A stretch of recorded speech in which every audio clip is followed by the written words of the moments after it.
So one day, we held an IEP meeting just to discuss the student's strengths and weaknesses in the classroom and how his schedule was going.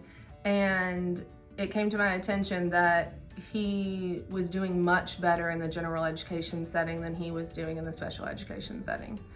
And so it was really time to advocate for him to be in the proper placement for more time period than he was having.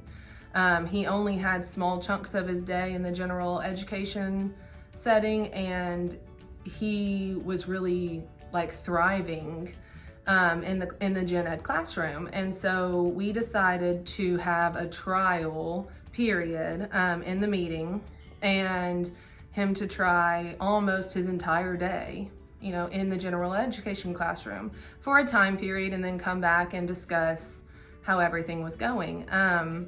And for this student, that's exactly what he needed.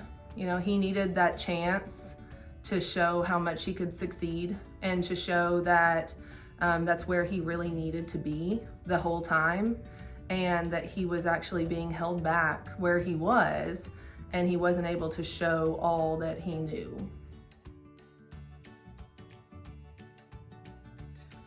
For him, it was the best thing that could possibly happen.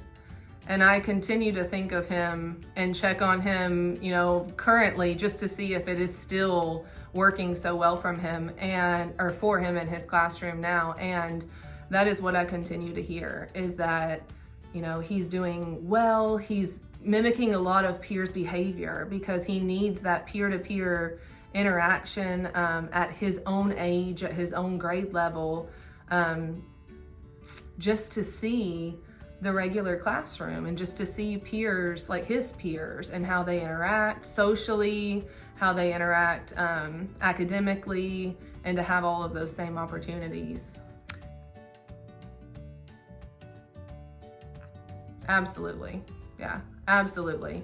And it makes me think of just all these students this year and in future years too, of maybe that's what they need. You know, maybe they need more time, and should we try that with all of these kids? Like, should we give them more opportunities just to see what they can do and see, you know, how far they can go in the gen ed setting?